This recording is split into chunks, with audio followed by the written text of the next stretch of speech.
आपका अपने चैनल पे स्वागत और अभिनंदन है। प्यारे विद्यार्थियों, आज हम बात कर रहे हैं विज्ञान 10th क्लास की और सिलेबस अपना 2026 के एग्जाम के लिए होगा। आपको कौन से सब्जेक्ट में कौन से टॉपिक पढ़ने हैं ये अपने चैनल पे जुलाई महीने में ही डाल दिए थे। अब हम बात विज्ञान की कर रहे हैं तो एक बार आपको बता दें कि इसमें कौन से टॉपिक आपको पढ़ने हैं। आपको रासायनिक अभिक्रिया और समीकरण पढ़ना है, इसके अलावा कुछ नहीं पढ़ना है। अम्ल और क्षार और लवण पढ़ना है, धातु अधातु पढ़ने हैं, कार्बन उसके यौगिक पढ़ने हैं, जैव प्रक्रम पढ़ना है, जीवन क्रियाएं जिसको कहते हैं लाइफ प्रोसेस, नियंत्रण और समन्वय पढ़ना है, यानी कंट्रोल और कोऑर्डिनेशन होता है उसको पढ़ना है, जीवों में प्रजनन पढ़ना है और आनुवंशिकता पढ़नी है, प्रकाश का परावर्तन अपवर्तन पढ़ना है, मानव नेत्र में रंगीन संसार ये पढ़ना है, विद्युत और विद्युत धारा के जो चुंबकीय प्रभाव हैं मैग्नेटिक इफेक्ट वाले वो पढ़ने हैं और हमारा पर्यावरण ये पढ़ना है। रासायनिक अभिक्रिया का जो चैप्टर है वो आपको करवा दिया गया है। प्यारे विद्यार्थियों, खुद के नोट्स हैं, आप आराम से इनको डाउनलोड करें, हिंदी और इंग्लिश दोनों में। जैसे रासायनिक अभिक्रिया है तो रासायनिक अभिक्रिया को संक्षेप में हम कैसे समझा सकते हैं। जब समीकरण में सभी तत्व संख्याएं संतुलित हों तो उसे असंतुलित हों तो संतुलित कैसे करें, और संतुलित है तो उसे असंतुलित कैसे करते हैं। तो असंतुलित अभिक्रिया का कैसे पता चलता है और संतुलित अभिक्रिया कैसे करते हैं, फिर उसको इस प्रकार से सब समझाया हुआ है। ये टॉपिक आज हमारा टॉपिक है वो है जैव प्रक्रम वाला है। जैव प्रक्रम वाला अपना टॉपिक है आज। अम्ल क्षार भी करवाया हुआ है, अलग से करवाया हुआ है अम्ल क्षार, एसिड बेस और साल्ट वाला। तो ये भी आप देख लें, नहीं देखा हो तो अपने चैनल पे विजिट करें क्योंकि एग्जाम नज़दीक है। पीएच स्केल और अम्ल क्षार के जो भी पॉइंट हैं वो सब आपको अच्छे से समझाए हुए हैं। रिवीजन भी अपने साथ है, एमसीक्यू, लघुत्तरात्मक प्रश्न और जो दीर्घ उत्तरीय प्रश्न और परीक्षा उपयोगी जो कंटेंट है वो पूरा आपको मिलेगा और हिंदी और इंग्लिश दोनों में मिलेगा। क्योंकि बच्चों को बड़ी दिक्कत आती है, फिर कहते हैं कि मैडम इंग्लिश में भी कराएं, इंग्लिश मीडियम वालों को दिक्कत आती है तो हिंदी में कॉन्सेप्ट को समझेंगे तो इंग्लिश का साथ दिया हुआ है तो बिल्कुल आपको क्लियर हो जाएगा। प्यारे विद्यार्थियों, आज हम करने वाले हैं जैव प्रक्रम वाला चैप्टर। प्रयास करेंगे हम थोड़े टाइम के लिए, आप धैर्य से इसको समझने का प्रयास करें। लाइफ प्रोसेस को, यानी जैव प्रक्रम होता क्या है इसको समझे। सबसे पहले तो कि जैव प्रक्रम होता क्या है, अपने विज्ञान का हिंदी और इंग्लिश दोनों में कॉन्सेप्ट क्लियर करेंगे। सबसे पहले कि जैव प्रक्रम क्या है, what is the life process. वे सभी क्रियाएं जिसकी मदद से जीवित प्राणी जीवन बनाए रखते हैं। समझ में आ गया। Life process are the basic function performed by living organism of maintain life. Life को बनाए रखें, वही क्या है, लाइफ प्रक्रम है। इसमें हम पढ़ेंगे, एक तो पोषण पढ़ेंगे, न्यूट्रिशन। पोषण होगा तभी हम अपने जीवन को बनाए रख सकेंगे। श्वसन, सांस हम लेते रहेंगे, पेड़ पौधे कैसे सांस लेते हैं, मनुष्य कैसे सांस लेता है, जीव जंतु कैसे सांस लेते हैं, उन सब की पढ़ेंगे। पोषण कैसे लेते हैं ये पढ़ेंगे, पोषण कहाँ से मिलता है ये पढ़ेंगे, श्वसन कैसे करते हैं ये पढ़ेंगे, परिवहन कैसे होता है उनमें, ट्रांसपोर्टेशन है, मानव शरीर में कैसे होता है, पेड़ पौधों में परिवहन कैसे होता है, उत्सर्जन, फिर जो परिवहन हो गया उसको उत्सर्जित कैसे करें, बाहर, उत्सर्जन का मतलब बाहर कैसे निकालें। तो सबसे पहले हम पोषण को पढ़ेंगे। ये चार चीजें याद हो गई ना, इसमें हम पोषण पढ़ेंगे, श्वसन पढ़ेंगे, परिवहन पढ़ेंगे, उत्सर्जन पढ़ेंगे। जैव प्रक्रम में कौन सी चीजें शामिल होती हैं, पोषण, श्वसन, परिवहन और उत्सर्जन। चारों याद हो गई, बिल्कुल याद हो गई। पोषण चलते हैं। भोजन ग्रहण कर उसे ऊर्जा और शरीर निर्माण हेतु उपयोग करना क्या कहलाता है, पोषण कहलाता है। The process of taking in food the utilise it for energy and growth. शरीर का निर्माण भी करे और ऊर्जा भी दे तो उसे क्या कहेंगे, पोषण कहेंगे। पोषण में हम दो पढ़ेंगे, एक तो स्वपोषी, पहले आपको ये कॉन्सेप्ट क्लियर कराऊंगे, फिर एमसीक्यू और वन लाइनर क्वेश्चन होंगे वो आप मुझे साथ साथ बताओगे। स्वपोषी बताओ क्या होते हैं, जो अपना भोजन समय बनाते हैं। तो समय कौन बनाएंगे, पेड़ पौधे बनाते हैं जो कि क्लोरोफिल और सूर्य के प्रकाश की सहायता से बनाते हैं। क्या बनाते हैं, ग्लूकोज बनाते हैं। मुख्य जो पदार्थ है वो क्या बनता है, ग्लूकोज बनता है प्रकाश संश्लेषण की सहायता से। तो ये स्वपोषी हो गया। और इसकी प्रोसेस देखो क्या होती है। सूर्य के प्रकाश में होती है, क्लोरोफिल की उपस्थिति में होती है, सूर्य का प्रकाश और क्लोरोफिल।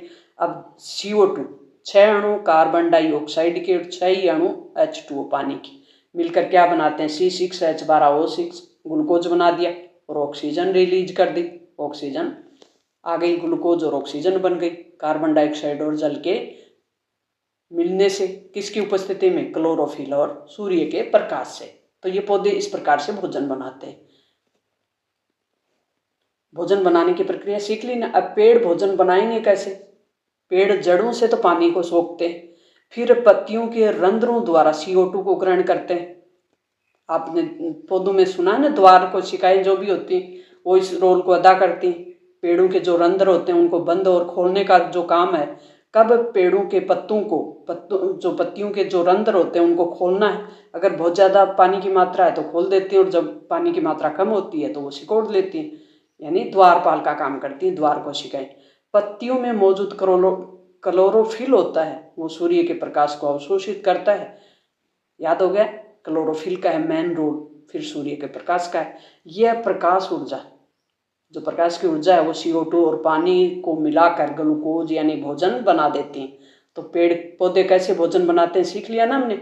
और अब इसमें उप उत्पाद क्या बना, ऑक्सीजन O2।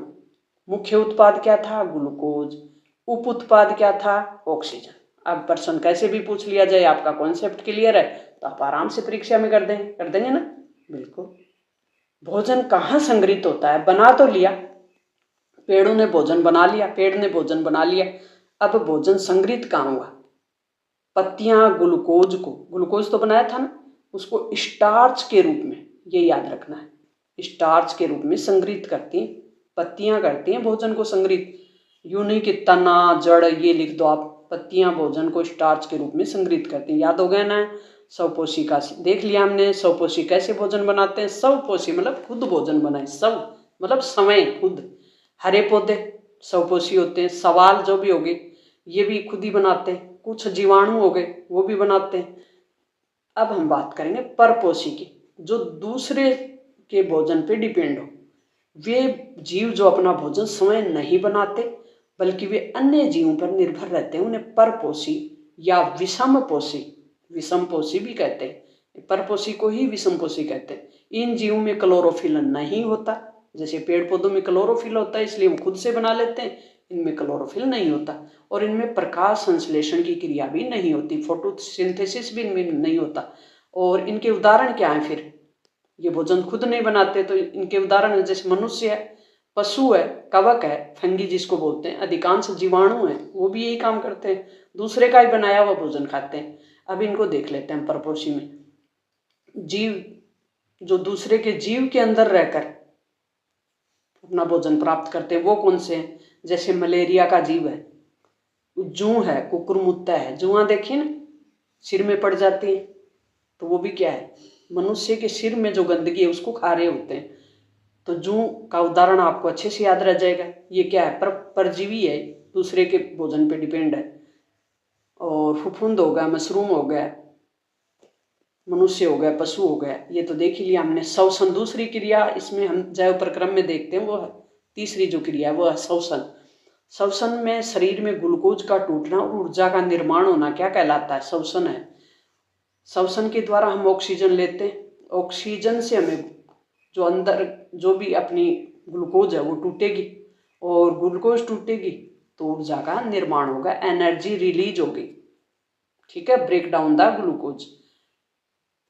श्वसन रेस्पिरेटरी सिस्टम जो भी है, अपने फेफड़े काम करते हैं श्वसन के लिए। तो श्वसन दो प्रकार का होता है, एक तो एरोबिक श्वसन कहते हैं जो कि ऑक्सीजन की उपस्थिति में होता है। एरोबिक श्वसन है वो किसकी उपस्थिति में होगा, O2 की, ऑक्सीजन की, और इसमें ग्लूकोज का विघटन ऑक्सीजन की उपस्थिति में होता है और ऊर्जा मिलती है। कोशिका माइटोकॉन्ड्रिया में होता है, कहाँ होता है, माइटोकॉन्ड्रिया में। इसका समीकरण देखो क्या बनेगा, ग्लूकोज का सूत्र याद हो गया ना, ऊपर हमने देखा था C6H12O6 ग्लूकोज का सूत्र है। ये ऑक्सीजन की उपस्थिति में हो रहा है, क्या बना, कार्बन डाइऑक्साइड बना, पानी बना, एनर्जी बनी। एनर्जी, इसमें जो एनर्जी बनती है उसको कहते हैं ATP। ATP की फुल फॉर्म भी देखेंगे हम, आगे देखेंगे। देखो ऑक्सीजन की आवश्यकता होती है इसमें, एरोबिक जो श्वसन है ऊर्जा अधिक मात्रा में 38 एटीपी बनते हैं इसमें। अंतिम उत्पाद कार्बन डाइऑक्साइड और जल बनते हैं, ये देखा ना हमने, CO2 और पानी। अंतिम उत्पाद क्या बनते हैं इसमें? कार्बन डाइऑक्साइड और पानी। यह मनुष्य, पशु और अधिकांश जीवों में होता है, यही होता है। मनुष्य में कौन सा श्वसन होता है? जैसे ऐसे ही पूछ लिया जाए आपको, पशुओं में कौन सा श्वसन होता है? तो एरोबिक श्वसन होगा, जो कि ऑक्सीजन की उपस्थिति में होता है। तो मनुष्य, पशु और अधिकांश पौधे हैं वो एरोबिक श्वसन ही करते हैं। याद हो गया ना कॉन्सेप्ट। अब हम करेंगे इसका उल्टा, एनएरोबिक श्वसन, यानी जो ऑक्सीजन की उपस्थिति में नहीं होता उसको कहेंगे एनएरोबिक श्वसन। ये ग्लूकोज का विघटन है, ये होता तो है लेकिन ऑक्सीजन की उपस्थिति में नहीं होता, यानी अनुपस्थिति में होता। O2 नहीं होती, O2 इसमें प्रेजेंट नहीं होती। और ये होता कहाँ है? वो तो हमने देखा माइटोकॉन्ड्रिया में हुआ था। कोशिका का जो माइटोकॉन्ड्रिया होता है ना, जो ऊर्जा ग्रह कहलाता है, पढ़ा है ना इतना तो आपने, वहां होता है। ये कोशिका के साइटोप्लाज्मा में होता है। ये दोनों नाम आपको याद रखने, उसमें माइटोकॉन्ड्रिया, इसमें साइटोप्लाज्मा, याद रह जाएगा। अब इसमें समीकरण कैसे बनता है देखो, ये सूक्ष्म जीवियों में होता है, वो तो हमने देखा मनुष्य में, पशुओं में, पेड़ों में होता है। ये सूक्ष्म जीवियों में होता है, ईस्ट में। देखो C6H12 ग्लूकोज, ऑक्सीजन नहीं है ना, यहाँ ऑक्सीजन उपस्थिति नहीं है। क्या बना? C2H2OH, एल्कोहल बन गए। CO कार्बन डाइऑक्साइड बन गई, एनर्जी बन गई। मानव पेशियों में C6H12O6, यहाँ भी ऑक्सीजन नहीं है तो C3O6O3 और एनर्जी। ऑक्सीजन की आवश्यकता यहाँ नहीं होती और ऊर्जा कम बनती है, वहाँ ऊर्जा ज़्यादा बनती है ना। वहाँ 38 ATP के अणु बने थे, यहाँ 2 ही हैं। वहाँ 36 ज़्यादा हैं, वहाँ 38 थे, यहाँ 2 ही हैं। तो देखो यहाँ ऑक्सीजन भी कम बनी है, ऑक्सीजन की आवश्यकता नहीं होती और ऊर्जा भी कम बनती है। मनुष्य में अल्प समय के लिए होता है। जैसे ये एनएरोबिक श्वसन मनुष्य में कब होता है, ऐसे ही पूछ लिया जाए। जैसे व्यायाम कर रहे हो, दौड़ते समय ऊर्जा की कमी हो जाती है ना, जब ऑक्सीजन की कमी हो जाती है तब होता है। लैक्टिक अम्ल जमा हो जाता है, मांसपेशियों में दर्द होने लग जाता है, इसमें लैक्टिक अम्ल बनता है तो लैक्टिक अम्ल हड्डियों में जमा हो जाएगा और मांसपेशियों में दर्द हो जाएगा। परिवहन, चौथा जो पॉइंट है लास्ट का वो पढ़ेंगे हम, परिवहन। परिवहन के बाद पढ़ेंगे उत्सर्जन। पौधों में परिवहन कैसे होता है? जाइलम क्या काम करता है? जल और खनिज पदार्थों को जड़ों के द्वारा, जाइलम जो है वो जड़ों, पेड़ पौधों की जड़ों में जल और खनिज होते हैं, उनको पत्तियों तक पहुंचाता है। ये काम कौन करता है? जाइलम करता है। जाइलम जल, जाइलम क्या करेगा? जल को करेगा। फ्लोएम क्या करेगा? भोजन को करेगा। भोजन बनेगा वो पूरे पौधे को लेके जाएगा, जड़ से लेकर ऊपर तक। भोजन कहाँ बनता है? भोजन कहाँ बनता है? पत्तियों में बनता है ना, वो पूरे पौधे को उपलब्ध कराएगा। जानवरों में परिवहन कैसे होता है? रक्त, ब्लड हमारे शरीर में बहता रहता है ना, परिवहन का काम करता है ब्लड। ऑक्सीजन लेके जाता है पूरे शरीर में, खून की कमी हो जाए तो ऑक्सीजन प्रॉपर नहीं पहुंचेगी। भोजन जो भी हम करते हैं, ऊर्जा, हार्मोन भी ब्लड के द्वारा ही होते हैं। हृदय रक्त को पंप करता है, यानी शुद्ध करता है, रक्त को पूरे शरीर में भेजता है। रक्त कोशिकाएं कौन कौन सी होती हैं फिर? RBC, WBC। RBC ऑक्सीजन का काम करती है और WBC वाइट वाली होती है, वो रोग प्रतिरोधक, यानी रोग को नहीं फैलने देती, शरीर में रोग की एंट्री नहीं होने देती। प्लेटलेट्स थक्का रोध का काम करती हैं, यानी प्लेटलेट्स कम हो जाएं तो बहुत सी बीमारियां हो जाती हैं, व्यक्ति की मौत तक भी हो सकती है। प्लेटलेट्स का भी इतना रोल है। RBC ऑक्सीजन और WBC रोग प्रतिरोधक का काम करते हैं, प्लेटलेट्स थक्का बनाने का काम करते हैं। नेक्स्ट और अंतिम है वो है उत्सर्जन।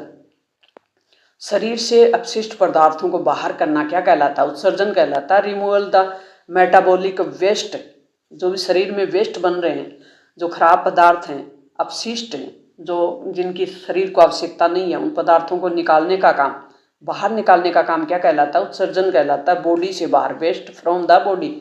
मानव में ये काम कौन करता है?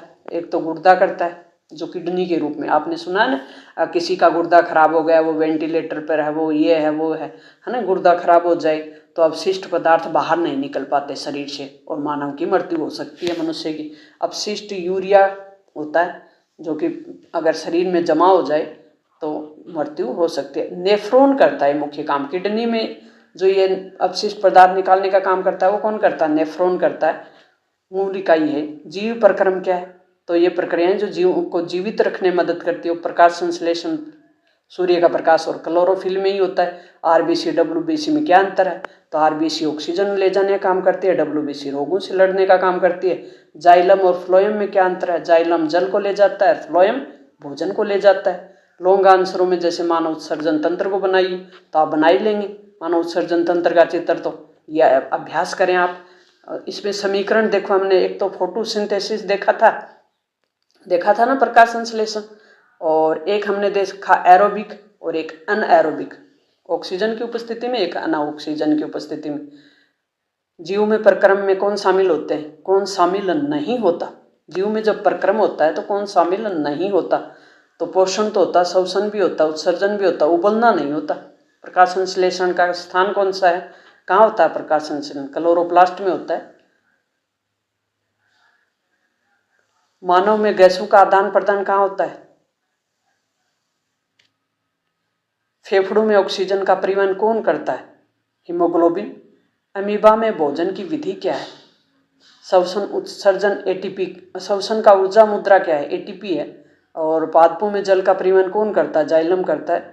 तो इससे बनने वाले देखो अपने कितने मोस्ट इम्पोर्टेंट पर्सन हैं, ये पीडीएफ फॉर्म में आपको मिलेंगे और आप इनको डाउनलोड कर लें। इस चैप्टर के कॉन्सेप्ट हमने पढ़े और अब इनका संक्षिप्त सार हम पढ़ेंगे, जो कि परीक्षा उपयोगी है आपके लिए। तो लाइफ प्रोसेस हमने पढ़ी ली, क्या है इसमें? हमने पोषण पढ़ा ना, न्यूट्रिशन, श्वसन पढ़ा, परिवहन पढ़ा, उत्सर्जन पढ़ा, और पौधों में भोजन बनाने की प्रक्रिया क्या कहलाती है? प्रकाश संश्लेषण कहलाती है, अभी पढ़ा ना हमने। और संश्लेषण के लिए आवश्यक रंग द्रव्य कौन सा है? क्लोरोफिल है। प्रकाश कौन सी गैस निकलती है? ऑक्सीजन। मनुष्य में पाचन कहाँ से शुरू होता है? मुख से होता है। और फिर एक अम्ल होता है जो भोजन को पचाने का काम करता है, वो कौन सा है? HCl है। एमाइलेज एंजाइम कौन सा पदार्थ? ये स्टार्च को कार्बोहाइड्रेट में तोड़ता है। पित्तरस वसा का इम्लीकरण करना कहलाता है श्वसन, एरोबिक श्वसन और अनएरोबिक श्वसन। तो एरोबिक श्वसन माइटोकॉन्ड्रिया में होता है, अनएरोबिक श्वसन में लैक्टिक अम्ल और एल्कोहल बनता है। मनुष्य में श्वसन तंत्र में गैसों का आदान प्रदान कहाँ होता है? तो ये कहाँ होता है? फेफड़ों में। परिवहन, मनुष्य में हृदय में कितने कक्ष होते हैं? 4 होते हैं। ऑक्सीजन का परिवहन किसके द्वारा? हीमोग्लोबिन होता है। और पौधों में जल और खनिजों का परिवहन देख ही लिया हमने, फ्लोएम देख लिया। मनुष्य में रक्त का थक्का बनाने में कौन सा है? प्लेटलेट्स है। उत्सर्जन, नेफ्रॉन मुख्य इकाई है उत्सर्जन में। और गुर्दे का कार्य क्या है? रक्त में अपशिष्ट पदार्थों को बाहर निकालना, और जब गुर्दा फैल हो जाए तो अपशिष्ट पदार्थ बाहर नहीं निकल पाते। मूत्र किस नली के द्वारा बाहर निकलता है? यूरेथ्रा। और पसीना आने का मुख्य कारण क्या है? शरीर का तापमान नियंत्रित करना और अपशिष्ट को बाहर निकालना। पसीने के द्वारा भी अपशिष्ट बाहर निकलते हैं। शॉर्ट क्वेश्चन आंसरों में जैसे पोषण से संबंधित हो गया, भोजन को ग्रहण करने और ऊर्जा प्राप्त करने की प्रक्रिया को क्या कहते हैं? पोषण कहते हैं। स्वपोषी और परपोषी में अंतर बताना। स्वपोषी खुद बनाते हैं जैसे पेड़ पौधे हैं, और परपोषी जैसे दूसरों के जीवों में भोजन प्राप्त करते हैं जैसे मनुष्य। मनुष्य में पाचन रस कौन से हैं? लार, गैस्ट्रिक रस, अग्नाशय रस, पित्तरस, आंतरस। श्वसन एरोबिक और अनएरोबिक। तो एरोबिक ऑक्सीजन की उपस्थिति में हुआ और अधिक ऊर्जा। देखा ना अपने 38 अणु तत्व बने थे एटीपी के, और इसमें सिर्फ 2 ही कम ऊर्जा बनती है, ऑक्सीजन नहीं होती। श्वसन की क्रिया कोशिका, श्वसन की जो प्रक्रिया है वो कहाँ होती है? कोशिका के माइटोकॉन्ड्रिया में। मांसपेशियों में दर्द क्यों होता है? ऑक्सीजन की कमी में जब लैक्टिक अम्ल जमा हो जाता है तो मांसपेशियों में दर्द होता है। परिवहन से संबंधित आरबीसी, डब्ल्यूबीसी, प्लेटलेट्स और प्लाज्मा। मानव हृदय रक्त को पंप करके शरीर के सभी भागों तक पहुंचाता है। मानव हृदय का काम है। पौधों में जल ऊपर चढ़ता है वाष्पोत्सर्जन खिंचाव के कारण। उत्सर्जन से संबंधित मनुष्य में उत्सर्जन क्या? गुर्दा है, मूत्रवाहिनी है, मूत्राशय है, मूत्र मार्ग है, ये उत्सर्जन तंत्र है। नेफ्रॉन गुर्दे की कार्यात्मक इकाई को रक्त को छानकर मूत्र बनाती है, उसको कहते हैं नेफ्रॉन। पौधों में उत्सर्जन कैसे होता है? जैसे गोंद हो गई, रेजिन का स्राव हो गया, CO2 का निष्कासन हो गया, ऑक्सीजन का हो गया। कुछ मिश्रित प्रश्न बनाए हमने, श्वसन, पोषण और उत्सर्जन सबसे मिला के। जैसे मनुष्य में भोजन का अंतिम पाचन कहाँ होता है? छोटी आंत में होता है। शुरू कहाँ से होता है? मुख से। और अंतिम पाचन कहाँ होता है? छोटी आंत में। कौन सा अंग रक्त में कार्बन डाइऑक्साइड को निकालता है? फेफड़े हैं। और भोजन, पौधों में भोजन नीचे की ओर कैसे पहुंचता है? फ्लोएम के द्वारा। पत्तियों में बनता है, नीचे पूरे पेड़ में पहुंच जाता है फ्लोएम द्वारा। हृदय में रक्त की शुद्धि कहाँ होती है? ऑक्सीजन ग्रहण करने पे फेफड़ों में। नेफ्रॉन में रक्त का जो छानना है वो क्या है? ग्लोमेरुलस। नेक्स्ट अपना चैप्टर होगा वो प्यारे विद्यार्थियों होगा नियंत्रण और समन्वय वाला। तो मिलते हैं नेक्स्ट चैप्टर में। तब तक मस्त रहें, अपने दोस्तों के साथ शेयर जरूर कर दें ताकि वो भी पढ़ें, उनको भी मदद हो और ये कॉन्सेप्ट क्लियर कर सकें वो भी। और तो मिलते हैं नेक्स्ट चैप्टर के साथ। थैंक्स।